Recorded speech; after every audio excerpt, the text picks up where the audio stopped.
December 18, 1878, 6:47 in the morning. Catherine Ashford hung from the oak tree, bare feet 6 inches above frozen ground. 12 degrees, blood freezing on her split lip. Deputy Wade circled her like a wolf. "The mountain man, Jacob Brennan. Where is he?" 200 yards away, Jacob's finger rested on the trigger. One shot could end this, or start a war. He squeezed. But let me tell you how this story really began. October 15, 1915. Dawn broke cold over the Colorado Rockies. Jacob Brennan stood on the porch of his cabin watching his grandson prepare the horses. Samuel was 16 now, tall and broad-shouldered like his grandfather had been at that age. The boy worked with steady hands, checking cinches and buckles, his movements efficient and practiced. But there was something different in the air this morning, something final. Samuel was leaving for Denver to enlist. The war in Europe was spreading like wildfire, and young men across America were answering the call. Jacob had known this day would come, had prepared himself for it, but now that it was here, he found his chest tight with an emotion he couldn't quite name. The old man poured 2 cups of coffee, strong and black the way men drank it in the mountains. He stepped outside, his boots heavy on the wooden planks. The morning air carried the scent of pine and the promise of winter. In the valley below, smoke rose from distant cabins where other families were waking, going about their lives, unaware that on this porch a story was about to be told that would change everything. Samuel looked up, surprised to see his grandfather awake so early. At 71, Jacob Brennan was still an imposing figure. White-haired now, slower than he'd been, but his eyes remained sharp, the eyes of a man who'd seen too much and remembered all of it. "Grandfather," Samuel said, accepting the coffee cup. "You're up early." "Couldn't sleep." Jacob's voice was rough from years of measured words, from decades of silence before he'd learned to speak again. "Been thinking about what you're about to do, about what you'll see out there." Samuel nodded, uncertain where this was going. They'd already had the conversation about duty, about service, about being careful. What more could there be? Jacob sat down on the porch steps, gesturing for his grandson to join him. Samuel did, settling beside the old man, cradling the warm cup in his hands. The sun was just beginning to paint the eastern sky with streaks of gold and pink. "Before you go," Jacob began, his voice carrying a weight Samuel had never heard before. "There's something you need to know, about your grandmother, about this family, about how we came to be." Samuel's eyes widened slightly. His grandmother Catherine had passed away 2 years ago, and the grief was still fresh for Jacob. They rarely spoke of her, the pain too raw. "I need to tell you something," Jacob continued, staring out at the mountains. "About the year 1878. About the day I heard angels singing in a blizzard. About the day I met a woman who'd been promised to the worst enemy I ever had." Samuel set down his coffee cup, suddenly alert. This was no ordinary story. This was history. His history. "This story," Jacob said, his voice dropping to something almost like a whisper, "is about when to fight, when to stand up, when to sacrifice. You're going to war, boy. You'll face choices, terrible choices. And I want you to understand what those choices cost, what they're worth." He paused, his weathered hand reaching into his shirt pocket, pulling out an old yellowed envelope. The wax seal was broken, the paper soft with age and handling. "This story starts with a letter I was too afraid to open, and it ends with a legacy I hope you'll carry forward." Samuel leaned closer, drawn in despite himself. Jacob's eyes grew distant, seeing things that were no longer there, or perhaps had never left. It was December 18, 1878, 6:47 in the morning, and I was about to save a woman's life, but I didn't know yet that in saving her she'd save mine. The old man's voice changed then, becoming something else, a narrator, a witness, a man stepping back into his own past. "Let me tell you how it really began." The world seemed to shift. The porch faded, the present dissolved, and Samuel found himself transported to another time, another place where the snow fell thick and cold, and a man stood alone against the world. December 18, 1878. 6:47 in the morning. The rope bit into her wrists, drawing blood that steamed in the 12-degree cold. Catherine Ashford hung from the oak tree's lowest branch, her bare feet 6 inches above the frozen ground. Her black habit was torn at the shoulder, exposing pale skin already turning blue. Ice clung to the fabric where her own frozen tears had solidified. 3 men circled her like wolves testing prey. Deputy Silas Wade stood closest, a bear of a man in his 40s with a scar running down the left side of his face like a lightning strike. His breath came in white clouds as he stepped forward, his boots crunching in the fresh snow. "The mountain man," he said, his voice carrying across the silent forest. "Jacob Brennan. Where is he?" Catherine's face was pale bloodless from cold and fear, but her eyes remained hard, defiant. She'd been hanging here for 20 minutes, maybe more. Her body had stopped shivering, which meant she was close to the edge where cold became sleep and sleep became death. "I don't know," she said through chattering teeth. Wade's hand shot out, striking her across the face. The blow was casual, practiced. Blood welled from her split lip, dark against her white skin, freezing almost instantly. "Wrong answer." Wade turned to the 2 men behind him. "Prepare the fire. If she won't talk, we'll burn the others out, one by one, starting with the child." 200 yards away, on a ridge overlooking the clearing, Jacob Brennan lay flat in the snow.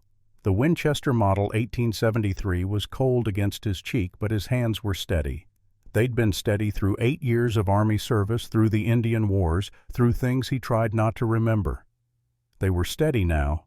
He'd been tracking these men since dawn, following the signs they'd left. Tracks in fresh snow, broken branches, the smell of tobacco. 3 riders, all carrying deputy badges, all working for someone Jacob knew. Someone he'd hoped never to see again. Through the rifle's sight he could see Catherine's face, could see the determination even through the pain and cold, could see her refusing to break. Whoever this woman was, she had steel in her spine. His eyes moved to Wade. The deputy was standing with his back to the ridge, confident, unaware. An easy shot, center mass. But Jacob's gaze traveled to the badges on their chests, the gleaming silver that represented law and order, however corrupt. Killing a deputy, even a corrupt one, meant hanging, meant the end of whatever fragile peace he'd built in 6 years of isolation. But letting them hurt that woman meant living with one more failure, one more person he could have saved, but didn't. His hand moved unconsciously to his coat pocket, feeling the shape of the envelope there. The letter he'd carried for nearly 2 years without opening. The letter with the presidential seal, the one that might change everything or mean nothing at all. Not now, not yet. Jacob inhaled slowly, exhaled, let his heart rate drop. The world narrowed to the sight picture. To the wind, barely a whisper. To the distance, just under 200 yards. He adjusted his aim 6 inches to the right of Wade's head. Squeezed the trigger. The crack of the rifle split the morning silence. Wade's hat flew off his head, the bullet passing close enough to part his hair. He hit the ground, rolling hand, reaching for his revolver. The other 2 deputies, scattered eyes scanning the ridge weapons drawn. Jacob's voice carried across the distance, calm and cold. "Cut her down. Now!" Wade's face twisted with rage and something else. Recognition. He stayed low, using the tree for cover, but his eyes had found the ridge, found the shape of a man in the snow. "Jacob Brennan," Wade called out, and there was satisfaction in his voice. "Finally, Marshal Brennan will be very pleased to know I found you." Jacob's finger tightened on the trigger again, centering on Wade's shoulder. Not a warning this time. "Cut her down," he repeated, "or the next shot won't miss." For a long moment, nothing happened. The forest held its breath. Then Wade made a sharp gesture, and one of the other deputies moved to Catherine, sawing at the rope with a knife. She fell into the snow, unable to catch herself, her legs numb and useless. She tried to stand and collapsed immediately. "Get the horses," Wade ordered. He kept his eyes on the ridge, calculating. 1 man against 3, but that man had the high ground and clearly knew how to shoot. Professional. Military training. Maybe it wasn't worth the risk. Not yet. not without reinforcements. "This isn't over, Brennan," Wade shouted as they mounted up. "The marshal knows you're here now. He'll come. And when he does, you won't walk away." They rode off, disappearing into the trees, leaving Catherine crumpled in the snow. Jacob waited, counting to 60, making sure they were really gone and not circling back. Then he moved, sliding down from the ridge in a controlled descent that sent powder snow flying. He covered the distance quickly, rifle still ready, eyes scanning for threats. When he reached Catherine, she was trying to crawl, trying to drag herself through the snow with frozen hands, trying to survive. He knelt beside her, and she flinched away, eyes wide with fear and confusion. "Easy," he said, his voice gentler than it had been in years. "I'm not going to hurt you." Up close he could see she was around 30, dark hair plastered to her skull with sweat and melted snow. Dark hair plastered to her skull with sweat and melted snow. Green eyes that studied him with surprising clarity despite the hypothermia. The others, she managed through blue lips. Cabin, 1 mile east, 4 women, 1 child. Jacob pulled off his heavy coat, wrapping it around her shoulders. She was shaking violently now, her body's desperate attempt to generate heat. He checked her hands and feet. Frostbite on her toes, rope burns on her wrists deep enough to scar, but nothing that would kill her if he moved fast. "Can you ride?" he asked. She shook her head. "Can't feel my legs." He didn't hesitate. In one smooth motion he lifted her, carrying her against his chest. She weighed almost nothing, all bones and cold skin under the black fabric. As he moved, he noticed details. The habit wasn't just torn from rough travel. There were older rips poorly mended, bloodstains long since dried. These women had been through hell long before Wade found them. "Who are you?" she asked, her voice fading as shock started to set in. "Name's Jacob. Why did you help me?" He didn't answer immediately, just kept walking his boots, finding purchase in the snow. Finally, "Because I've seen too many people die in the cold. Wasn't going to watch it happen again." She studied his face even through her pain and exhaustion. "You're him, the one they're hunting, Jacob Brennan." "I am. They said you were dangerous." "I am. Then why am I still alive?" Jacob looked down at her, his expression unreadable. "Because I'm only dangerous to people who deserve it." She didn't respond, just closed her eyes, conserving her remaining strength. But he felt her body relax slightly against him. Trust, or maybe just surrender. Either way, it was a start. As he walked through the snow, Jacob's mind was already working. Wade had found him, which meant the marshal knew. Which meant Colton Brennan, his distant cousin and oldest enemy, would be coming. And when Colton came, he wouldn't come alone. 6 years. 6 years of peace, of isolation, of pretending the past didn't exist. All of it about to end because he'd chosen to help a woman tied to a tree. His hand pressed against his coat pocket again, feeling the letter there. Presidential pardon, the postmark read. Received January 10th, 1877. Nearly 2 years of carrying it, and he'd never once broken the seal. Maybe it was time. Maybe after all these years it was finally time. But not yet. First he had to get these women to safety. Then he'd deal with whatever came next. The cabin appeared through the trees, small and weathered, smoke rising from a crude chimney. As Jacob approached, the door flew open, and a tall woman emerged, dark hair, braided back, eyes fierce and protective. "Catherine," she called, rushing forward. "Oh, God, what did they do to you?" "I'm alive," Catherine managed. "Thanks to him." The tall woman looked at Jacob, her gaze sharp and assessing. She saw the rifle, the way he carried Catherine, the military precision in his movements. Saw a man who knew violence intimately. "Bring her inside," she said finally. Quickly. Jacob carried Catherine through the door into the blessed warmth. The cabin was tiny, maybe 12 feet by 15, with a fire burning in a stone hearth. 4 other women were inside, all in black habits, all looking at him with varying degrees of fear and hope. He laid Catherine on the only cot, stepping back to give them room. Now that he was inside in the light, he could see them clearly. The tall woman who'd met him at the door had a fighter's build, all corded muscle and scars on her hands. Older, maybe 40. Her eyes never stopped scanning for threats even here. A shorter woman with red hair and a round, kind face immediately moved to Catherine's side, pulling off her wet clothes with practiced efficiency. Early 40s, Irish lilt to her whispered words of comfort. A slender woman, mid-30s, clutched a rosary and moved her lips in silent prayer. But her eyes weren't on any deity. They were on the youngest woman, 19 at most, who sat in the corner holding a bundle. Not a bundle. A child, maybe 6 months old, wrapped in blankets, mercifully asleep. Jacob's mind catalogued it all. 5 women, 1 infant. No supplies, no food stores he could see, no weapons. They'd been here maybe a day, maybe less. Refugees. The tall woman approached him, and he could see the calculation in her eyes. Friend or threat? Helper or danger? "I'm Sarah Fletcher," she said. "That's Margaret O'Brien, the Irish woman with Catherine. Ruth Williams, the praying one. Hannah Price, the girl with the baby. And the one you saved is Catherine Ashford." Jacob nodded. "Jacob Brennan." "We heard." Sarah's jaw tightened. "Wade said you were wanted, dangerous." "I'm not wanted, not anymore." He pulled the envelope from his pocket, showed her the seal.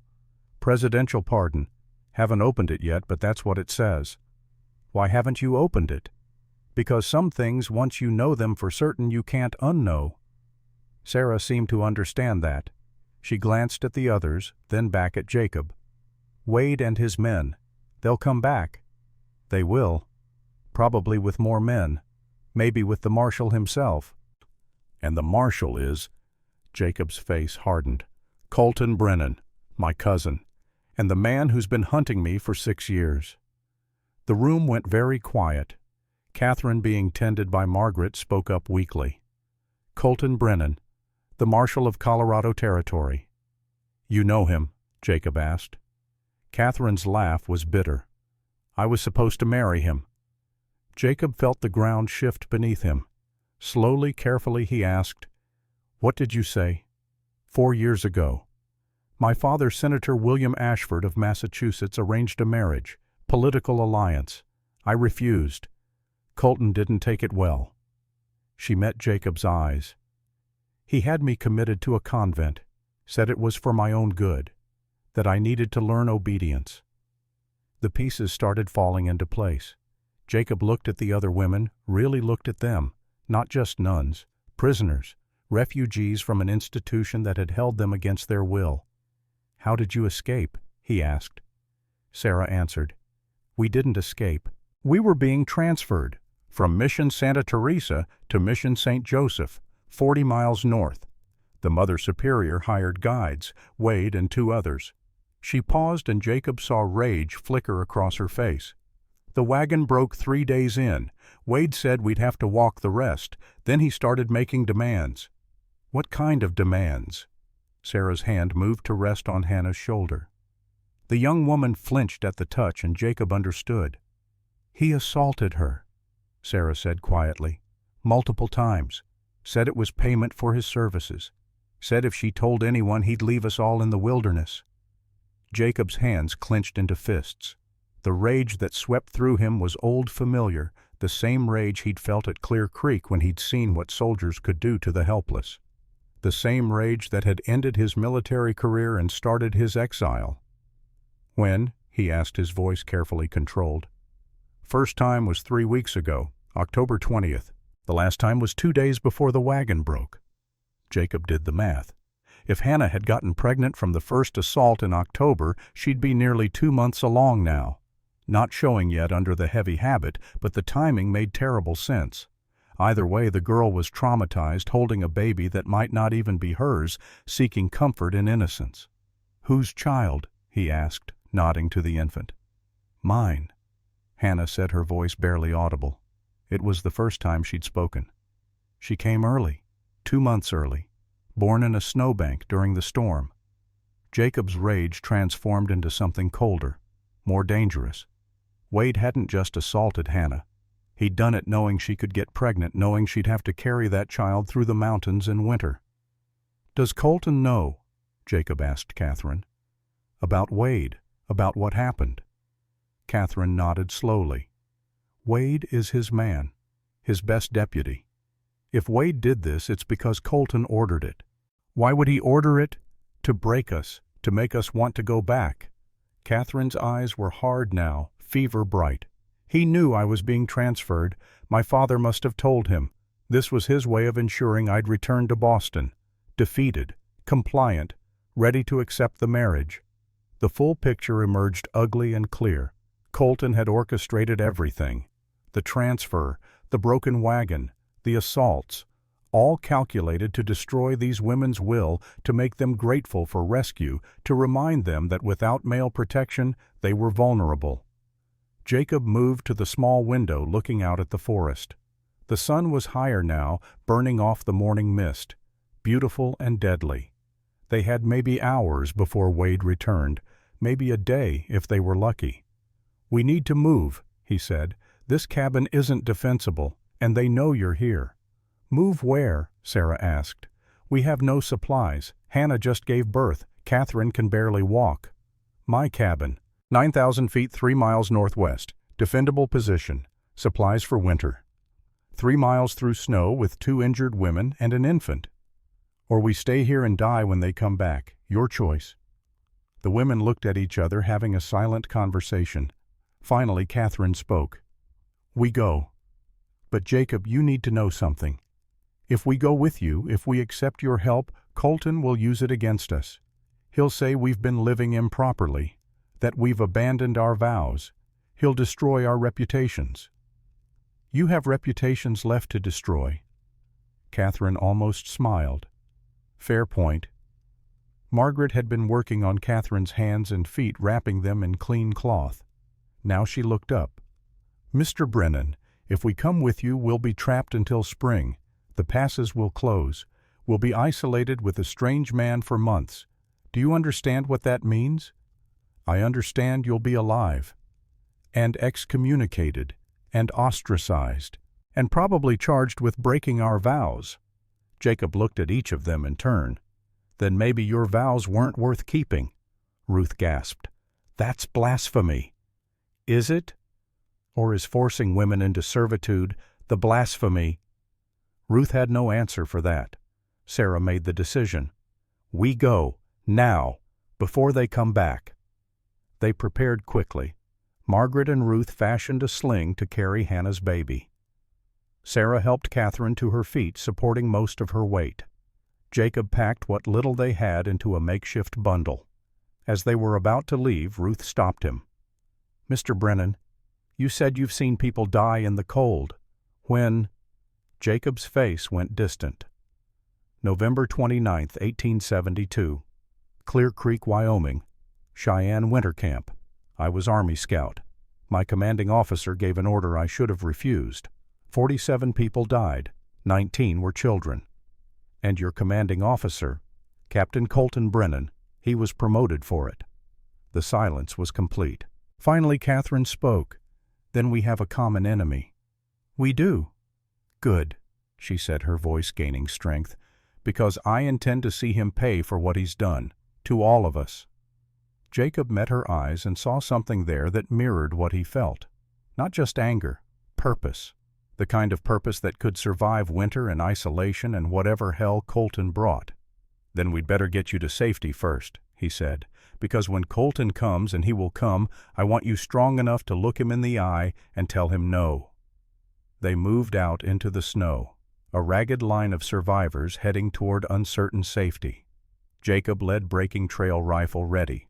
Sarah brought up the rear, carrying the few supplies they had. In between, 3 women supported each other, and one carried new life wrapped in blankets. The forest was silent around them, except for the crunch of snow and the rasp of labored breathing. But Jacob's mind was loud. 6 years of peace ending. 6 years of isolation shattering. All because he couldn't watch another woman die in the cold. But as he led them through the trees, as he heard Catherine's determined footsteps behind him, despite her injuries, as he glimpsed Hannah clutching her baby with fierce protectiveness, he realized something. Maybe this wasn't the end of his peace. Maybe it was the beginning of something else. something he'd given up hoping for. Purpose, community, a reason to be more than just a man hiding from his past. And if Colton wanted to take that away, wanted to destroy these women to get to him, then Jacob would do what he should have done at Clear Creek. He'd stand his ground. And this time, he wouldn't fail. The cabin appeared through the snow after an hour of hard walking. Jacob's home for 6 years, built with his own hands from trees he'd felled himself. 20 feet by 16 log walls chinked with mud and moss, a sod roof that kept out most of the weather. Smoke rose from the chimney where he'd left a fire banked that morning before dawn, before he'd heard the sounds of men moving through his forest. He'd gone to investigate, expecting maybe hunters or trappers. He'd found Wade and his men, and he'd followed them to that clearing where Catherine hung from a tree. Now he opened the door, ushering the women inside.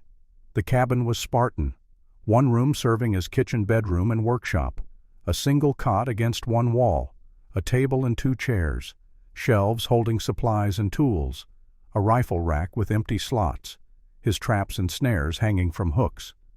But it was warm, and it was safe, for now. The women filed in, and Jacob saw them take it all in. The isolation, the masculinity, the absolute absence of anything soft or comfortable. This was a place built for survival, not living. Margaret immediately moved to the fire, adding wood, getting water heating. Ruth laid out blankets on the floor, creating pallets. Sarah positioned herself by the window, watching. Hannah sat in the corner, still clutching her baby, eyes distant. Catherine lowered herself carefully onto the cot, and Jacob saw her wince as feeling returned to her extremities. The pain would be significant. Frostbite hurt worse when you thawed. "I'll make a partition," Jacob said. "Split the cabin. You on one side, me on the other. Proper." Catherine looked at him. "You don't have to do that." "I do if you're staying until spring." "You think we'll be here that long?" Jacob moved to the window, looking out at the gathering clouds. "Storm coming, big one. Might snow for 3 days. After that passes, we'll be blocked. Even if Colton finds us, he won't be able to reach us until March at earliest." 4 months, Sarah said. 5 women and 1 man. "Problem?" Jacob asked. "For us, no. For you? Maybe. We're not easy company, and we're not trained for this life." "Then I'll teach you, because come spring you'll need to be able to survive on your own. Can't rely on men to save you." Catherine smiled despite her pain. "I like you, Jacob Brennan." "Don't. I'm a hard man to like." "Nevertheless." Over the next hours, they settled into an uneasy routine. Jacob showed them where things were stored, how to work the pump for water, how to bank the fire for the night. Margaret proved natural at cooking, turning his simple supplies into something approaching an actual meal. Ruth organized a medical station, laying out herbs and bandages with practiced precision. Hannah stayed in her corner nursing the baby when it cried, otherwise silent. Jacob noticed she flinched whenever anyone moved too quickly. Trauma, deep and fresh. Sarah helped him begin construction on the partition wall. As they worked, she asked, "The letter, the one you showed me, why haven't you opened it?" Jacob drove a nail home with more force than necessary. "Because if it says I'm pardoned, then I have to face that I wasted 6 years hiding. And if it says I'm not, then I have to face that I'll never be free. Those are the only 2 options. What else is there? That it doesn't matter what the letter says, that you're free when you choose to be free." Jacob looked at her, this tall woman with fighter's eyes. "You speak from experience. I killed a man once, 1875. He tried to force himself on me. I put a knife through his ribs. The law called it murder. I called it survival. Ran to the convent to hide. Regret it. Killing him, no. Running every day." "Then why haven't you left?" Sarah was quiet for a long moment. "Because I didn't know where to go. Didn't know how to survive alone. But now, watching you, learning from you, maybe I'll figure it out." They continued working in silence, but it was a different silence. Understanding. 2 people who'd crossed lines and lived with the consequences. As evening fell, they gathered around the fire. Margaret had made stew from Jacob's stores, thin but hot. They ate from wooden bowls sitting on the floor, the partition half built between them. Ruth began to pray, her voice soft. "Bless us, O Lord, and these thy gifts, which we are about to receive from thy bounty, through Christ our Lord. Amen." "Amen," Margaret echoed. The others were silent. After eating, as darkness filled the spaces between the logs, Margaret began to sing. An Irish lullaby, soft and haunting. "Tooraloo-ra-loo-ra, tooraloo-ra-lie, tooraloo-ra-loo-ra. Hush now, don't you cry."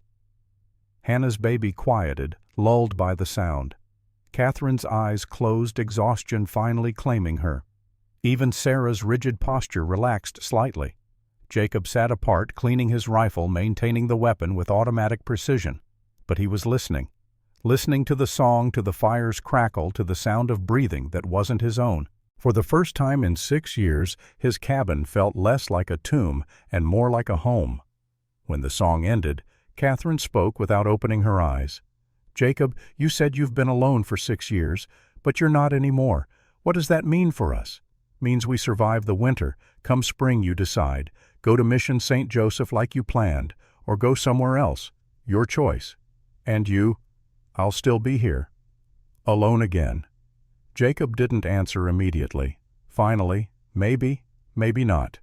Catherine opened her eyes, then looking at him across the dim cabin. "You could come with us. Start over somewhere new. Leave Colton and the past behind."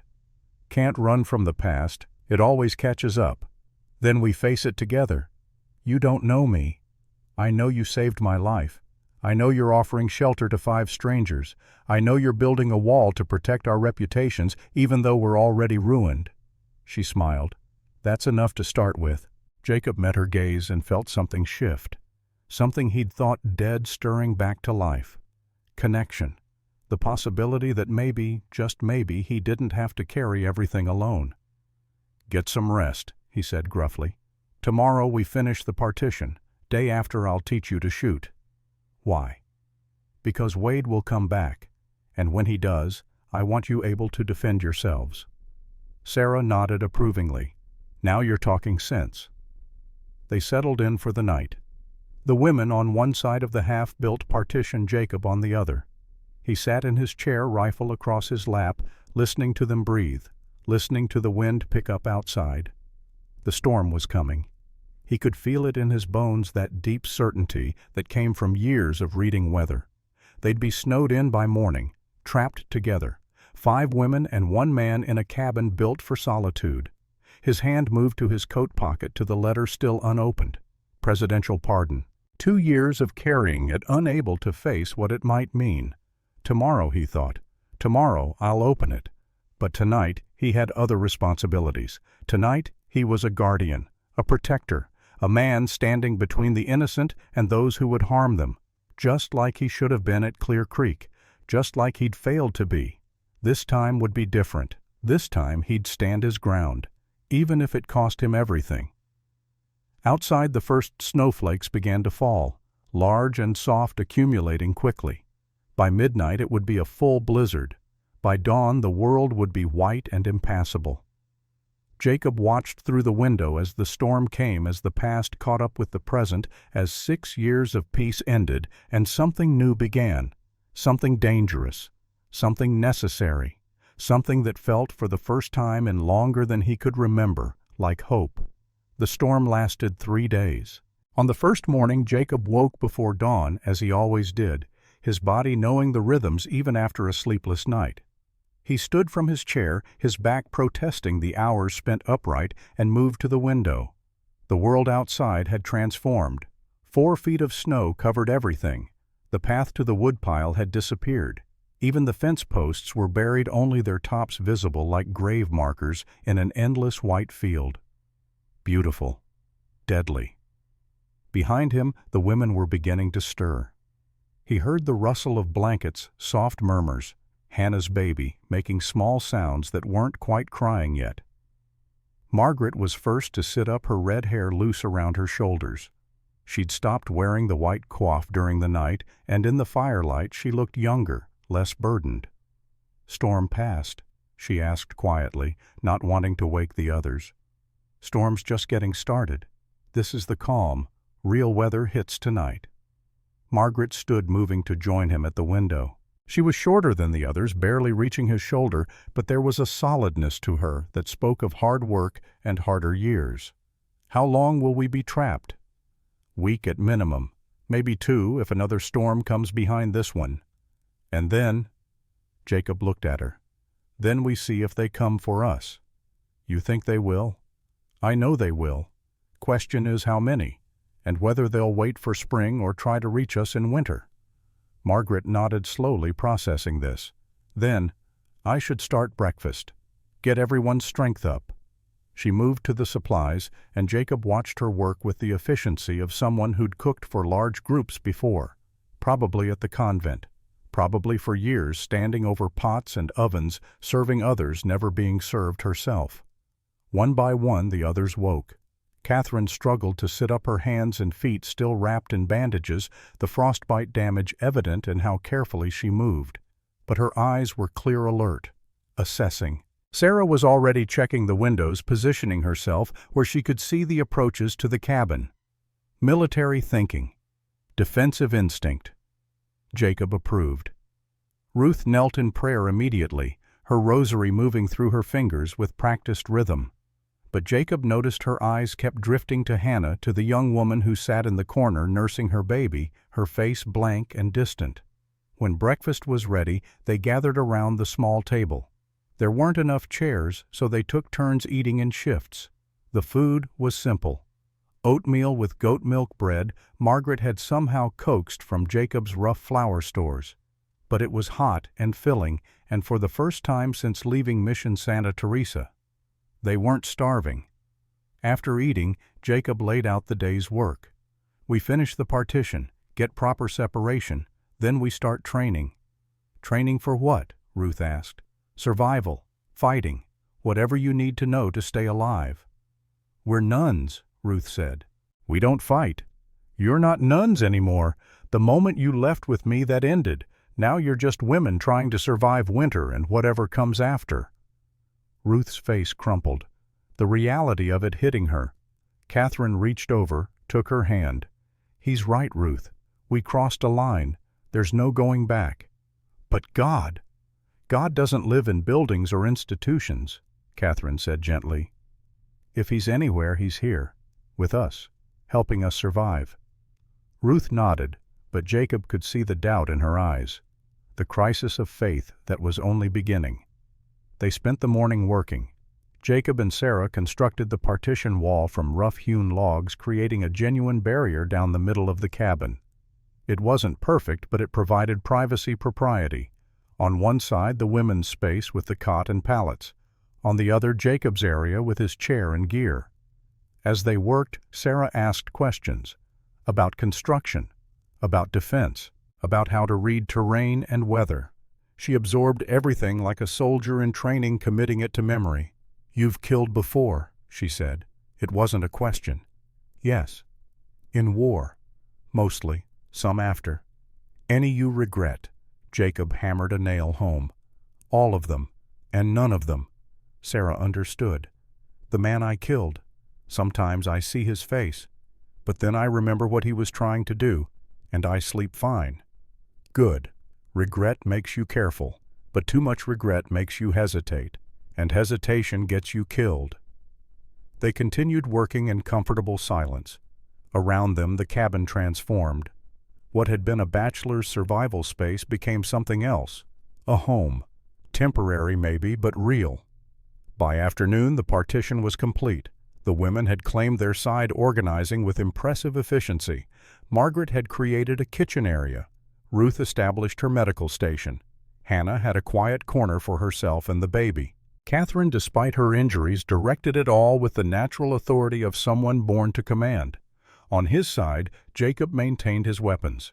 The Winchester, his backup rifle, a Sharps 50 caliber for long-distance work, 2 revolvers, Colt Peacemakers, various knives. He cleaned each, methodically checking mechanisms, testing actions. Tools of his trade.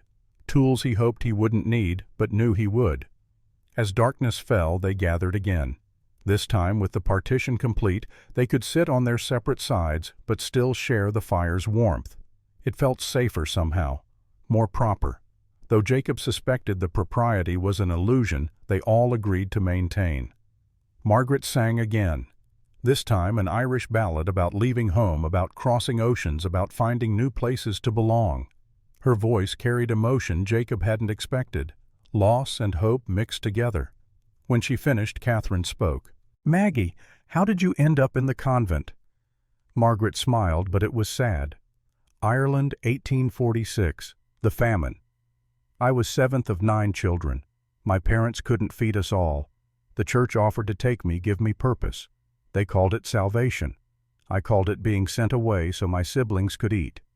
How old were you? 14. Sarah made a sound of disgust. Sold you. Saved me, Margaret corrected. Maybe both. I learned to cook, to manage households, to survive, but I never took final vows. Always told myself someday I'd leave. Then someday became years.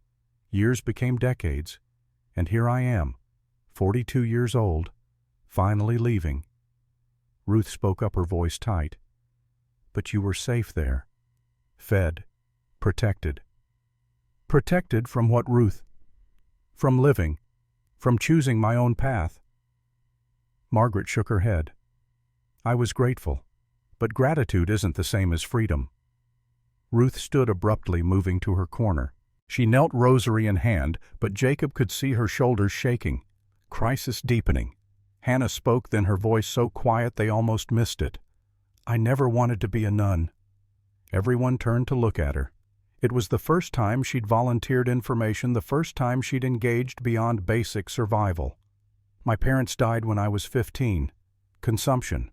Both of them within a month. I had no family, no money. The church took me in, said I had a calling, but I didn't. I just had nowhere else to go. She looked down at her baby. And now I have this. From him. From Wade. And I don't know if I can love something that came from so much pain. Catherine moved to her side, settling beside the young woman. Hannah, look at me. Hannah raised her eyes, tears streaming. That baby didn't hurt you. Wade did. And whatever you feel toward her, whether it's love or resentment or confusion, that's valid, but she's innocent, and she's yours. Not his. Yours. How can you say that she's half him? She's all you. You carried her. You birthed her. You're keeping her alive. That makes her yours. Hannah looked at the baby, really looked maybe for the first time. The infant stared back with unfocused eyes, making small sounds, reaching tiny fists toward her mother's face. She looks like me, Hannah whispered. Her eyes. They're my eyes. Yes, Catherine said. She's yours, and we'll all help you raise her. You're not alone in this. Sarah joined them. What will you name her? Hannah thought for a long moment. Then, Grace, for what we've been given, for what we're trying to build. Grace, Margaret repeated softly. It's perfect. Jacob watched this from his side of the partition, this moment of women supporting women, creating family from trauma. He'd spent 6 years alone, avoiding exactly this kind of connection. But watching it now, he felt something crack inside his chest.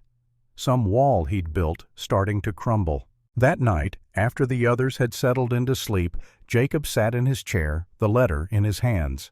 The envelope was soft, with handling the presidential seal, a reminder of authority he'd spent years avoiding. Presidential pardon. That's what the postmark claimed. But what if it wasn't? What if opening it revealed something worse? Conditions, restrictions, proof that he'd never really been free. Or what if it was a pardon unconditional and complete? What did that mean for the 6 years he'd wasted hiding, for the man he'd become in isolation? His thumb traced the broken seal. Someone had opened it already, the postmaster probably checking contents, which meant the pardon was real, had been real since January 10, 1877. Nearly 2 years ago, 2 years of unnecessary exile. He should open it, should confirm, should let the past finally be the past. But his hands didn't move. Couldn't move. Not yet. December 23rd, 5 days after the rescue. The second storm had come and gone, leaving another foot of snow. The cabin was warm, but felt increasingly small. 6 people in close quarters, tension building despite everyone's best efforts. Ruth's crisis had deepened. She prayed constantly now, sometimes for hours, her face twisted with internal conflict. Jacob could hear her at night whispering questions to a God who didn't answer, or maybe did in ways she didn't want to hear. Sarah had grown restless, pacing like a caged animal. She needed to move, to fight, to do something physical. Jacob understood. Containment was its own kind of torture for certain personalities. Catherine's hands and feet were healing the frostbite damage less severe than he'd feared. She'd regain full function, though the scars would remain. She spent her days watching Jacob, studying him, asking questions about his life, his choices, his past. "Why did you really leave the army?" she asked one morning while he was checking weapons. "Told you. Didn't agree with the orders." "There's more to it than that." Jacob set down the revolver he'd been cleaning. November 29, 1872. Clear Creek, Wyoming. We were tracking Cheyenne who'd left their reservation. Found a winter camp, maybe 50 people. My commanding officer, Captain Colton Brennan, ordered us to neutralize the threat. "Neutralize?" Catherine repeated. "Military language for killing." "Yes, but when we got close I saw it wasn't a war party. It was families, women, children, elders. They'd left the reservation because they were starving. Government had cut their rations again. They were hunting, trying to survive." His hands had stopped working, frozen in memory. "I tried to stop it. Told Colton these were civilians, not combatants. He said orders were orders, said hostiles were hostiles regardless of age or gender. Said if I didn't follow orders, I'd be court-martialed." "But you tried to stop it anyway." "I tried. He had me restrained, made me watch. 47 people died that day. 19 were children." Jacob's voice had gone flat, emotionless, the only way he could tell it. "Afterwards, Colton had me brought up on charges. Insubordination, cowardice in the face of the enemy. I was court-martialed, dishonorably discharged." "But you said you were pardoned." 2 years later. President Grant reviewed the case, decided I'd been right, issued a pardon, but by then Colton had been promoted, made captain, then major, then marshal. The massacre made his career. Catherine was quiet for a long moment. Then, "And that's why he hates you. You were right, and it haunts him. He doesn't feel haunted. He feels justified. And he hates me because I made him look weak, because I questioned his authority, because 19 dead children aren't enough to make him doubt himself. And when he finds out I'm with you, he'll burn the world to get you back, not because he loves you, but because you're his. In his mind, you belong to him, and I took what's his." Catherine's expression hardened. "I belong to no one." "I know that. You know that. But Colton—" Jacob shook his head. "He won't see it that way." Later that day, Jacob took Sarah outside to teach her shooting. The snow had stopped, and the air was crystalline clear, so cold it hurt to breathe. They set up targets. Chunks of wood at varying distances, 25 yards, 50, 100. He started her with the Winchester, showed her the mechanics, sight picture, trigger control, breath control. She absorbed it all with fierce concentration. Her first shot went wide. Second clipped the target's edge. By the fifth, she was hitting center mass. "Natural talent," Jacob observed. "Who taught you?" "My father. Before he died. He said a woman alone needed to know how to defend herself." She fired again. Dead center. Turns out he was right. They practiced for an hour. When they returned to the cabin, Sarah's face was flushed with cold and accomplishment. For the first time since arriving, she looked content. That evening, as they gathered for dinner, a sound cut through the quiet. Distant but unmistakable. Horses, multiple riders. Jacob was at the window, instantly rifle in hand. Through the trees he saw them. A dozen men, maybe more, all wearing deputy badges, all armed. Leading them was a man Jacob recognized even from this distance. Tall, dark coat, silver badge catching the dying light. Marshal Colton Brennan had arrived. Jacob turned to the women. "Get away from the windows, now!" They moved quickly, no questions. Sarah grabbed the other rifle, positioning herself at the second window. Catherine herded Ruth Margaret and Hannah to the back corner, creating a shield with her own body. Outside, the riders stopped 50 yards away, far enough to be safe from gunfire, close enough to be heard. Colton dismounted slowly, deliberately. He was 42 now, 6 years older than when Jacob had last seen him, still handsome in a cold way, still carrying himself with the confidence of a man who'd never truly been challenged. "Jacob!" His voice carried across the snow. "It's been too long, cousin." Jacob didn't respond, just watched, calculating. "I know you're in there," Colton continued. "You and my wayward fiancée and her friends."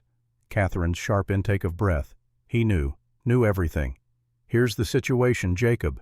You're harboring fugitives, 5 women who broke their vows, who abandoned their posts. That's a crime in the eyes of the church." "The church isn't the law," Jacob shouted back. "No, but I am, and I'm offering you a choice. Send out Catherine. Let me take her home where she belongs, and I'll let the rest go free. No charges, no consequences." Jacob looked at Catherine. She shook her head violently. He hadn't expected anything else. "She's not going anywhere," Jacob called. "None of them are." Colton's smile was visible even from 50 yards. "Then we have a problem, because I'm not leaving without her, so I'll ask nicely one more time. Send her out, or I'll come in and take her." "You can try." "Oh, I will. But first, let me tell you what I know. I know Wade found you. I know he had Catherine tied to that tree. I know you interfered with a lawful interrogation. That's assaulting an officer. That's prison time, Jacob. Wade was torturing an innocent woman. Wade was doing his job, questioning a suspect. Suspect of what? Breaking and entering, theft, conspiracy." Colton waved his hand dismissively. "I can find charges. I'm creative that way." Jacob's finger rested on the trigger. One shot. He could end this now. But murder was murder even if the man deserved it. And there were 11 other deputies out there. Killing Colton would just get them all killed. "Here's my offer," Colton said. "Catherine comes out, right now, willingly. And I forget I saw you. I forget about the others. Everyone goes home happy. And if she refuses, then in 3 days I come back, with 40 men, and we burn you out. You'll starve or surrender. Either way, I get what I want. You're willing to kill innocent women. I'm willing to enforce the law. If they die resisting arrest, that's unfortunate, but necessary." Jacob felt Catherine's hand on his shoulder. He turned. She was standing, moving toward him. "I'll go," she said. "No." "Jacob, he'll kill everyone. I can't let that happen. He's bluffing." "Is he?" She looked at him with those green eyes. "You know him. Is he bluffing?" Jacob wanted to say yes, wanted to believe Colton wouldn't really murder 5 women to prove a point, but he'd seen Clear Creek, seen what Colton was capable of when his authority was challenged. "No," he admitted. "He's not bluffing." Catherine nodded. "Then I go. It's the only way." "There's another way." "What?" Before Jacob could answer, a new voice cut through the cold, old, raspy, but carrying authority. "Marshal Brennan, stand down." Everyone turned. Emerging from the tree line on horseback was a man in his 60s, gray-haired, weathered face, and on his chest a silver star. Judge Morris Thompson, territorial judge. Colton's face went from confident to confused to angry in rapid succession. "Judge, what are you doing here?" Thompson rode forward slowly, deliberately. Behind him, 2 more riders, deputies from a different jurisdiction, men who answered to the judge, not to Colton. "I'm here because I received a complaint," Thompson said. "Several complaints, actually, about martial conduct, abuse of authority, and possible war crimes." Jacob's breath caught. Someone had talked. Someone had reported Clear Creek. Thompson pulled out a document. "I have here a petition signed by 3 Army doctors who served in Wyoming Territory in 1872. They describe events at Clear Creek. They describe your orders, Marshal. They describe the deaths of 47 civilians, 19 children. Colton's composure cracked for just a moment, then reformed. Ancient history, already investigated. I was cleared. You were cleared by Army command, but civilian courts have jurisdiction over crimes committed against civilians, including murder. You can't prove anything. Actually, I can, because I have witnesses. Dr. Jack Morrison is prepared to testify, as is Jacob Brennan, as are the 3 doctors who signed this petition. Thompson looked directly at Jacob. Mr. Brennan, I have something for you. He held up an envelope, identical to the one Jacob carried. Presidential pardon issued January 10, 1877. You're a free man, Jacob. Have been for nearly 2 years. Jacob pulled his own letter out, held it up. I know. Haven't been able to open it. Then let me. Thompson unfolded the already opened letter, read aloud.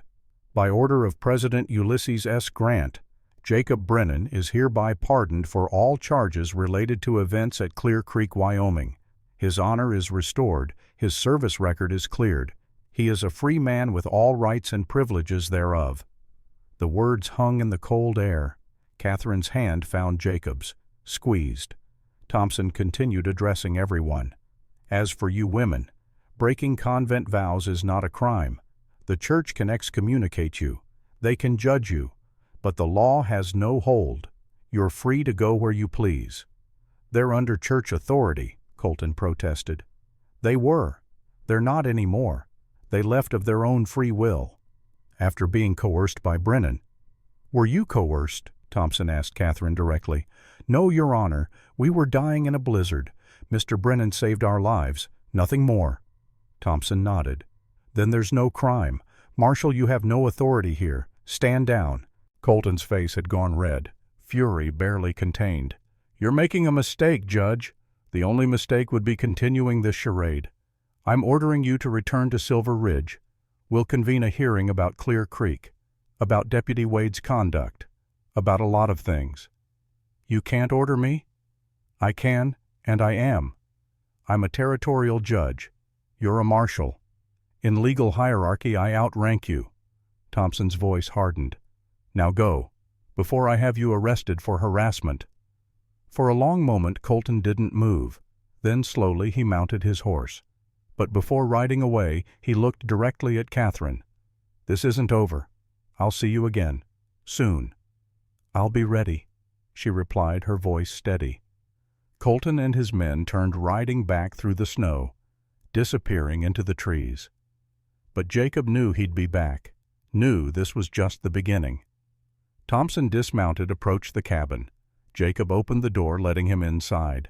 The judge looked around, taking in the 6 people, the partition, the makeshift home they'd created. Cozy. It serves. I bet it does. Thompson settled into Jacob's chair, uninvited, but somehow appropriate. I owe you an explanation.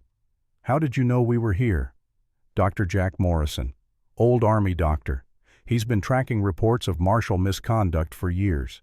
When he heard about 5 nuns being transferred under Wade's guard, he got suspicious, started investigating, found out about Catherine's connection to Colton, put pieces together. Where is he now? Silver Ridge, waiting. He'll testify at the hearing, but he wanted me to come here first, warn you. Colton's not going to let this go. Jacob nodded. He'd known that already. Thompson looked at Catherine. Your father is involved, Senator Ashford. He's been funding Colton's career, using him for political enforcement. If this comes out, if Clear Creek becomes public, your father goes down too. Good, Catherine said coldly. He put me in that convent. He can face consequences. You understand what you're saying. Your family, your inheritance, your position in society, all gone. I understand, and I don't care. Thompson smiled. You remind me of my daughter. Stubborn, principled. He stood. The hearing is set for 1 week from today, December 30th. Can you make it to Silver Ridge by then? Jacob looked outside, at the snow, at the blocked passes. Maybe, if the weather holds. It needs to be all of you, Jacob, Catherine, the other women. We need testimony about Wade, About what he did. Hannah shrank back. Ruth shook her head, but Sarah stepped forward. We'll be there. You understand what you're testifying to: assault, rape. This will be public. Everyone will know. Then everyone will know what kind of men they put badges on, Sarah said firmly. Thompson nodded. 1 week. I'll see you there. He left, taking his deputies with him. The cabin fell silent. Finally, Ruth spoke. We can't do this. We can't testify. It will destroy us. We're already destroyed, Catherine said. Might as well take them down with us. But the shame, the scandal, the shame belongs to them, not us. Ruth's face crumpled. Margaret moved to comfort her. Hannah just stared at the baby in her arms. Jacob broke the silence. You don't have to testify if you don't want to. Any of you. This is your choice. What do you want us to do? Catherine asked. I want you to do what's right for you, not what's right for me, not what's right for revenge, what helps you survive and move forward. Catherine looked at the others. We should talk. Alone. Jacob nodded, moving to his side of the partition, giving them privacy. He could hear them talking, arguing, Ruth crying, Hannah's quiet voice rising in unexpected strength, Sarah's firm declarations, Margaret's gentle mediation. It took an hour, maybe more. Finally, Catherine emerged. We're going, all of us. We're testifying. Even Ruth. She's not happy about it, but she agrees it's necessary. And Hannah. Especially Hannah. She says she's tired of being afraid. Says it's time Wade answers for what he did. Jacob studied Catherine's face, saw determination, saw fear beneath it, saw courage that was real because it coexisted with terror. Okay, he said, then we prepare. 1 week to get you ready. The next days were intense. Jacob taught them everything: shooting, fighting, survival, how to read terrain, how to move quietly, how to defend themselves if things went wrong. Sarah excelled. No surprise there. But Catherine surprised him. She had a natural tactical mind, understanding positioning and angles with minimal explanation. Margaret proved steady under pressure. Ruth struggled but persevered. Hannah stayed back with baby Grace, but Jacob noticed her watching, learning, growing stronger day by day. On the 6th day, December 29th, they prepared to leave. Packed light, weapons hidden but accessible, food for the journey. That evening, Jacob found Catherine outside. She was standing in the snow looking at the stars. Nervous, he asked. Terrified, but ready. You don't have to be brave all the time. Yes, I do, because if I stop, if I let myself feel how scared I really am, I'll break, and I can't afford to break. Not until this is done. Jacob stood beside her. After the hearing, after you testify. What then? I don't know. I can't go back to Boston. Can't go back to the convent. I'll be excommunicated, disowned, completely alone. Not alone. She looked at him. No. You'll have us. This family we've built. It's not much, but it's real. Catherine smiled. It's more than I've ever had. They stood in comfortable silence. Then Catherine asked the question she'd been holding back. Jacob, do you have feelings for me? He didn't answer immediately. Couldn't. The truth was complicated. I don't know what I feel, he said finally. 6 years alone. 6 years of not letting myself feel anything. Now you're here, and I feel things I thought were dead, but I don't know if it's real or just desperation. It's real, Catherine said softly. What I feel is real, but I understand if you're not ready. After the hearing, Jacob said, after we see if we survive, then we'll figure out what this is. Deal. They went inside. Tomorrow they'd leave for Silver Ridge. Tomorrow they'd face Colton and Wade and judgment. Tomorrow they'd risk everything for justice that might not come. But tonight they were together, safe, a family forged in crisis. Jacob looked at the letter he'd finally opened. at the pardon he'd been carrying for 2 years. Free. He was free. Had been all along. Now he just had to believe it. December 30th, 1878. The courthouse in Silver Ridge stood at the end of Main Street, a 2-story structure of rough-hewn timber and stone that served as the heart of territorial justice. By 8 in the morning, every seat was filled. Townspeople packed the gallery standing room, only pressed shoulder to shoulder to witness what promised to be the trial of the decade. Marshall versus Mountain Man. Senator's daughter versus her father's chosen son-in-law. 5 excommunicated nuns accusing a deputy of crimes most people wouldn't speak aloud. Jacob sat at the prosecution table beside Judge Thompson. To his left, Catherine in a simple gray dress, no longer wearing the black habit. Sarah, Margaret, Ruth, and Hannah filled the remaining seats. Hannah held baby Grace, the infant, mercifully quiet for now. The baby was small, fragile from being born 2 months premature, but Ruth's care had kept her alive. Across the aisle at the defense table sat Deputy Silas Wade. His face was bruised from a bar fight 3 nights prior, his hands shackled despite protests from his lawyer. Beside him, Marshal Colton Brennan, in his finest coat, silver badge polished to a mirror shine. He wasn't the defendant, not officially, but everyone knew this trial was as much about him as Wade. Behind the defense table in the front row of the gallery sat Senator William Ashford, Catherine's father. He hadn't looked at his daughter once since entering the courthouse. Judge Thompson called the court to order his gavel striking wood with finality. The territory of Colorado versus Silas Wade. Charges include assault, criminal misconduct, abuse of authority, and attempted murder. How does the defendant plead? Wade's lawyer, a slick man from Denver named Vickers, stood. Not guilty on all charges, Your Honor. Then let's proceed. Prosecution may call its first witness. Thompson stood. In territorial courts, judges often prosecuted their own cases when public interest demanded it. The prosecution calls Miss Hannah Price. The courtroom fell silent as Hannah stood. She handed baby Grace to Margaret, her hands shaking. Sarah squeezed her shoulder once firm and reassuring, then released her. Hannah walked to the witness stand like a woman walking to her execution. She was sworn in, her voice barely audible. Thompson approached gently. Miss Price, please tell the court your age. 19, sir. And in October of 1878, where were you? Traveling from Mission Santa Teresa to Mission St. Joseph, with 4 other women. For what purpose? Transfer. The Mother Superior had arranged for us to join the mission in the north. And who guided this journey? Hannah's eyes found Wade, held there. Deputy Silas Wade. Can you describe what happened on the night of October 20th?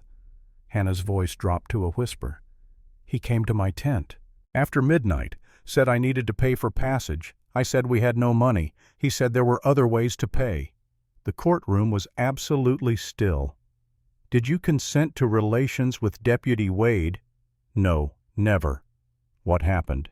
He forced himself on me, put his hand over my mouth when I tried to scream, said if I told anyone he'd leave us all in the wilderness to die. Did this happen more than once? 3 times.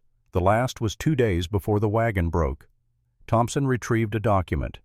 I have here medical testimony from Mrs. Ruth Williams, who examined Miss Price. The examination found injuries consistent with forced assault, bruising, tearing, evidence of repeated trauma. He handed it to the jury. 12 men, all locals, all looking deeply uncomfortable. Vickers stood for cross-examination. He approached Hannah with practiced sympathy. Miss Price, I'm sorry for your ordeal, but I must ask. You lived in a convent from age 15 to 19, correct? Yes. Sheltered life, limited exposure to men. Is it possible you misunderstood Deputy Wade's intentions? No. Young women sometimes confuse adult feelings with assault, particularly if they later regret their actions. Hannah's voice gained strength. I didn't misunderstand. I didn't confuse anything. He raped me 3 times, and I've lived with the consequences every day since. What consequences? Hannah looked at baby Grace. I'm carrying his child. The courtroom erupted. Thompson banged his gavel repeatedly. Order, order in this court. When silence returned, Vickers pressed. So you claim. But how do we know the child is Deputy Wade's? How do we know you weren't with other men? I've never been with any man willingly. Only him. Only by force. Convenient timing claiming assault after finding yourself pregnant. Jacob started to rise, but Catherine's hand on his arm stopped him. Her eyes were fixed on Hannah, willing strength into the young woman. Hannah's voice didn't waver. I reported it immediately. To Catherine. To Sarah. To all of them. Before I knew I was pregnant. They'll testify to that. 4 women who've been excommunicated, who live with a man unmarried. Their testimony is hardly reliable. Objection, Thompson said. Counsel is testifying rather than questioning. Sustained. Mr. Vickers, ask questions or sit down. Vickers tried several more approaches, but Hannah held firm. She'd found something in herself these past weeks. Steel that had been forged in trauma but tempered by survival. When she finally stepped down, she walked past Wade's table. He tried to meet her eyes to intimidate. She looked at him with such contempt that he turned away first. The prosecution called its next witness, Sarah Mitchell Wagonmaster's daughter from Wyoming. She described an incident from 1876. Wade had assaulted her on a trail. When her father confronted him, Wade shot him dead, claimed self-defense. No charges were ever filed. Then Emily Carson, a widow from Denver. Wade had forced himself on her in 77. She'd reported it to Marshal Brennan. Colton had dismissed her complaint, said it was her word against a deputy's. She'd kept silent since until now. Then Mary Beth Hastings, schoolteacher. Wade had cornered her behind the schoolhouse 6 months ago. She'd managed to fight him off, but the trauma had driven her from teaching. She'd told no one until Dr. Morrison had found her, convinced her to come forward. 4 women, 4 separate incidents, 4 identical patterns. The prosecution rested. Vickers called Wade to the stand. The deputy took his oath, sat heavily, tried to look wronged rather than guilty. Deputy Wade, did you assault Hannah Price? No, sir. She offered herself. Said the sisters had no money. I tried to refuse, but she was persistent. And the other women claiming assault? Lies. All of them. I'm a lawman. I don't need to force women. Why would they lie? Revenge? Or madness? Or both? Thompson's cross-examination was surgical. Deputy Wade, you claim Miss Price offered herself, yet you maintained relations with her for 2 weeks. If it was consensual, why the secrecy? She wanted it kept private. And Sarah Mitchell's father, did you kill him? Self-defense. He attacked me. With what weapon? Wade hesitated. Don't recall. The report says he was unarmed, shot in the back. That's not how I remember it. Thompson pulled out documents. I have affidavits from 3 witnesses who say otherwise. All testify you shot an unarmed man, from behind, then claimed self-defense. Wade's composure cracked. They're lying. 4 separate women, 3 separate witnesses, all lying. Yes. Thompson let the word hang, then quietly. Or you're the liar. The courtroom buzzed. Thompson continued. Deputy Wade, who gave you orders regarding the Nuns' transfer. Standard escort duty, no special orders. You're under oath. I'll ask again. Who ordered you to escort these women? Wade glanced at Colton, quick, nervous. Marshal Brennan assigned the duty. And did he give you any specific instructions, just to get them to Mission St. Joseph? Nothing else? No. Thompson turned to the gallery. I called Deputy Thomas Clark to the stand. A young man stood from the back row, mid-20s, sandy hair, looking terrified. He walked to the stand, was sworn in. Deputy Clark, you serve under Marshal Brennan. Yes, sir, for 3 years. Were you present on October 12th when Marshal Brennan gave Deputy Wade his orders? Clark's voice shook. I was. What did you hear? Marshal told Wade to escort the nuns north, said to make sure they didn't reach the mission. The courtroom exploded. Thompson waited for silence. Did the marshal elaborate? He said to discourage them, to make them want to return to their families. He specifically mentioned Miss Price. Said she was the vulnerable one. Said to use that. Use her how? Clark's eyes found Colton. The marshal's face was stone. He said do what's necessary. Break them if you have to. Just make sure they turn back. Wade shot to his feet. "That's a lie. The marshal never said that."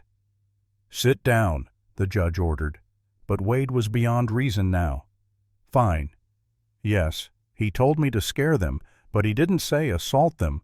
That was my idea, my choice." The courtroom went silent. Absolute, complete. Wade seemed to realize what he'd said.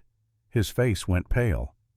"I mean, I didn't assault anyone." But it was too late. The confession was out. Colton stood slowly.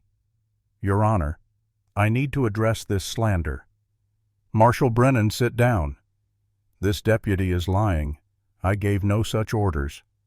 "Deputy Clark is under oath, as was Deputy Wade when he just confessed. He's confused, frightened. He doesn't know what he's saying." Thompson's voice was ice. "What I'm hearing, Marshal, is that your deputy just implicated you in conspiracy to assault. You're under arrest."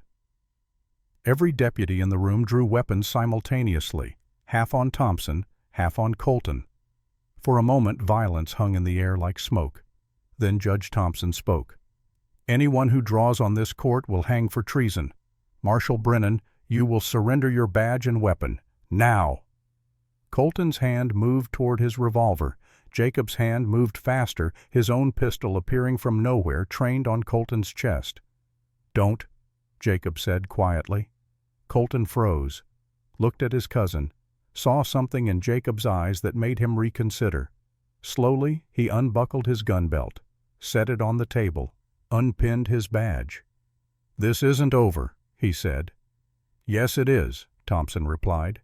He gestured to his own deputies' men from outside jurisdictions. "Take him into custody." They moved forward. Colton didn't resist. As he passed Catherine, he stopped. "This was your doing." "No," she said. "This was yours, the moment you tried to own me instead of love me." "I did love you." "You loved the idea of possessing me. There's a difference." Colton was led away. Wade was returned to his cell. The courtroom slowly emptied, people streaming out to spread the news. Marshal arrested, deputy confessed. The unthinkable had happened. Jacob found Catherine outside. She was standing in the street, face tilted toward the winter sky, breathing deeply. "You did it," he said. "We did it. How do you feel?" "Empty and free, both at once." She looked at him. "What happens now?" "Sentencing. Tomorrow. Then we see what's left. And after that we build something new." The sentencing hearing was brief. Judge Thompson, having heard all evidence, delivered verdict and sentence in one motion. "Silas Wade, you are found guilty of assault, criminal misconduct, and abuse of authority. You are sentenced to 10 years in territorial prison." Wade showed no reaction. "Colton Brennan, you are found guilty of conspiracy to assault, abuse of authority, and obstruction of justice. You are sentenced to 7 years. Additionally, your commission as marshal is permanently revoked." Colton's face remained impassive, but his hands clenched. Thompson continued, "Regarding the matter of Clear Creek, I am ordering a full investigation. Federal marshals will review all records. If evidence supports prosecution, murder charges will be filed." He banged his gavel. "This court is adjourned."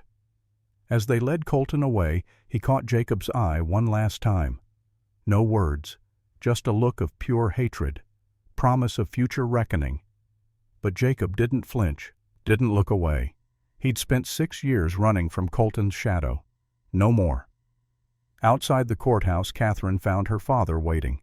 Senator Ashford stood beside his carriage, face carved from granite. "Catherine, Father, you've destroyed everything. My alliance with Colton, your future, the family name." "No," she said. "I destroyed your plans, not everything, and certainly not me. You think you're free now? You have nothing, no position, no money, no prospects. I have my life, my choices. That's more than I had when you controlled me." Ashford's expression softened slightly. "You could come home. We could repair this. On what terms I marry someone you choose, I obey without question. You be reasonable." "I am being reasonable. I'm choosing life over servitude. Goodbye, Father." She walked away. Didn't look back. Ashford stood watching until she disappeared around a corner. Then he climbed into his carriage and departed. Catherine would never see him again. The women gathered at the boarding house where they'd been staying, small rooms but clean, safe, theirs for as long as needed. Ruth sat on her bed, rosary in hand, but she wasn't praying, just holding the beads, thinking. Margaret found her there, struggling. "I don't know what to do, where to go. I've spent 15 years in the church. It's all I know." "So learn something new. At my age." "Ruth, you're 34. You're not ancient." Margaret sat beside her. "You're a healer. You know medicine. The town needs a doctor, or a midwife, or someone to run a clinic. The church would never approve. The church excommunicated us. Their approval doesn't matter anymore." Ruth looked at her rosary, at the beads that had been her constant companion. Then slowly she set them aside. "I'll think about it. That's all I ask." Hannah sat with baby Grace nursing her in the privacy of her room. Sarah entered when invited. "How are you?" "Lighter," Hannah said. "I didn't know I could feel this light, like something heavy I'd been carrying finally got set down. Justice does that. It wasn't just the verdict, it was saying it out loud, naming what happened, making people hear." Sarah nodded. "The silence is the worst part, the secret. Once you break that, the healing can start. You speak from experience." "I do. The man I killed, I was silent about it for 3 years, ran, hid. But after I told all of you, after I spoke it aloud, the weight lessened." Hannah looked at Grace. "I think I can love her now, really love her, not just survive her." "That's good. She needs your love. What will you do after all this?" Sarah smiled. "Jacob offered to teach me to be a guide, mountain guide, lead hunting parties, teach survival. I accepted." "That suits you." "It does. First time in my life something does." Catherine and Jacob walked through Silver Ridge as the sun set. The town was quieter now, the spectacle over, life returning to normal. "Colton will be released eventually," Catherine said. 7 years. He'll be 49, still dangerous. Let him come. I'll be ready. You're not worried." "I'm done being worried, done running, done letting him control my life from a distance." They reached the edge of town, stopped to watch the mountains turn gold and purple in the dying light. "Jacob, I need to ask you something." "Ask." "These past weeks, what we've built, the 6 of us, is it real, or just crisis bringing people together?" Jacob considered. "Both. It started as crisis, but it became something more, became a choice. And after crisis ends, after we're not fighting for survival anymore, then we choose again, every day, choose to stay, choose to build, choose each other. Is that what you want?" Jacob turned to her. "Catherine Ashford, I've spent 6 years alone, convinced I didn't deserve connection, didn't deserve forgiveness, didn't deserve life beyond survival. You changed that. All of you did. So yes, I want this, want you, want the family we've built, if you'll have me." Catherine's smile was radiant. "I'll have you, on one condition." "What condition?" "You stop carrying that guilt. Clear Creek wasn't your fault. You tried to stop it. That matters. 19 children still died. And you've spent 6 years punishing yourself. That's enough. Time to live again." Jacob pulled her close, kissed her.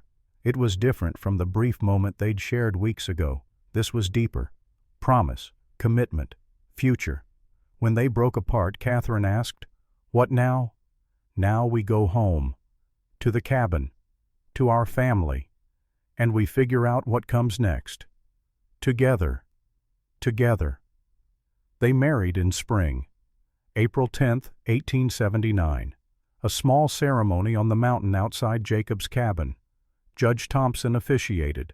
Sarah and Margaret stood as witnesses. Ruth blessed the union without church authority, but with genuine faith. Hannah held baby Grace, the infant now 6 months old and thriving. No white dress, No elaborate ceremony, just two people promising to choose each other, every day, for whatever time they had. That summer they expanded the cabin, added rooms, created spaces. What had been one man's survival shelter became a home for 6 people. Sarah built her own small cabin a quarter-mile away, close enough for safety, far enough for privacy. She started guiding hunting parties, her reputation growing. Women came from miles around to learn from her how to shoot, how to survive alone, how to be dangerous when necessary. Ruth opened a clinic in Silver Ridge. No official medical degree, but 15 years of practical experience. She treated injuries, delivered babies, dispensed herbs and wisdom in equal measure. The town embraced her, the healer with the complicated past and the generous heart. Margaret stayed at the main cabin, becoming the heart of their household. She cooked, she maintained, she sang Irish ballads that made everyone weep and laugh in equal measure. 3 years later, at age 45, she married a widowed farmer, moved to his place but visited weekly. Family doesn't end with marriage, she'd say. Family expands. Hannah thrived. Baby Grace grew strong and healthy, dark-haired and bright-eyed like her mother. Hannah took a job at the general store, saved money, bought a small house in town. In 1885, she married Daniel Murphy, the blacksmith, a good man who loved Grace as his own and gave Hannah 2 more daughters. Jacob and Catherine had their first child in 1880, a son they named Samuel, then Eliza in 1882, then Daniel in 1885. The cabin that had been silent for 6 years filled with noise, laughter, arguments, life. Years passed. The Mountain family became a fixture in Silver Ridge. Strange beginning, people said. But look what they built. Look how they thrived. Colton was released from prison in 1885. 7 years served. He emerged thinner, harder, more dangerous. He bought a ticket east, disappeared into the growing cities of America. Jacob heard rumors over the years. Colton working as an enforcer. Colton arrested for assault. Colton found dead in an alley in New York, 1893. Stabbed in a robbery. No mourners at his funeral. Wade died in prison, 1880. Killed by another inmate in a fight over rations. Quick and brutal. No one mourned him either. Senator Ashford lost his seat in 1884. Scandal about his alliance with Colton finally catching up. He died 1891, wealthy but alone. He'd tried to reach out to Catherine twice. Both times she'd refused contact. Some bridges once burned, stay burned. Judge Thompson served until 1901. Retired at age 84, known as the People's Judge. He attended every wedding, every birth, every funeral in the Mountain family. Became grandfather to them all. The cabin grew, expanded, became a proper house. 3 generations eventually lived on that land. Jacob and Catherine's children grew up knowing the full story. No secrets, no shame, just truth and the lessons it taught. October 15, 1915. Jacob finished the story as the sun climbed higher. Samuel sat beside him, coffee long since, cold eyes wide with everything he'd learned. So grandmother was a nun, and Great-Aunt Hannah's baby came from assault, and you and Marshall Colton were cousins. Distant cousins, but yes. And the letter. You carried it for 2 years without opening it. I was afraid of what freedom meant, afraid I didn't deserve it. Samuel processed this, then asked the question Jacob had been waiting for. Grandfather, you said this story would teach me when to fight. When did you know? Jacob thought carefully. I knew at Clear Creek when I tried to stop the massacre. I was right to fight orders then. I knew when I found Catherine tied to that tree, right to fight Wade's cruelty. I knew at the trial, right to fight corruption even when it wore a badge. So you fight when you see injustice? Not quite. You fight when you see injustice and you're in a position to stop it. Fighting requires sacrifice, courage, the willingness to lose everything. You only do that for things that matter. How do I know what matters? Jacob smiled. You'll know. When you see innocent people suffering, when authority abuses power, when the easy choice is to look away but you can't, that's when you fight. Samuel nodded slowly. I understand. Do you? Because Samuel, war is coming. You'll be asked to follow orders. Some will be right, some will be wrong, and you'll have to decide which is which. That choice will define who you become. What if I choose wrong? Then you admit it. You do better next time. You don't hide from consequences. That's what makes a good man different from a coward. Catherine emerged from the house, 71, now silver-haired, moving slowly, but her eyes were still bright, still fierce. Samuel, are you going to leave or spend all day talking? The boy stood, hugged his grandfather, then his grandmother. I'll come back. After the war, I promise. We'll be here, Catherine said. They watched him ride down the trail, watched until he disappeared. Then they settled onto the porch together, Jacob's arm around Catherine's shoulders. You told him everything. He needed to know. Think he'll make the right choices? I think he'll make his choices. Right or wrong, they'll be his. Catherine leaned into him. 71 years old you are. 67 me. Can you believe we made it this far? Some days it surprises me. Other days it feels like we're just getting started. Liar, we're ancient. Speak for yourself. They sat in comfortable silence. Below them the valley spread out. Silver Ridge had grown into a proper town. 300 people, schools, churches, businesses. The Mountain family's descendants lived throughout, interwoven with the community. A legacy built from crisis and choice. Jacob, do you regret any of it? The 6 years alone, the fight with Colton. All of it, Jacob thought, really thought. I regret Clear Creek, always will, but the rest no. It made me who I am, led me to you, to this family, to this life. He squeezed her shoulder. I'd live it all again if it meant ending here. Catherine smiled. Good answer.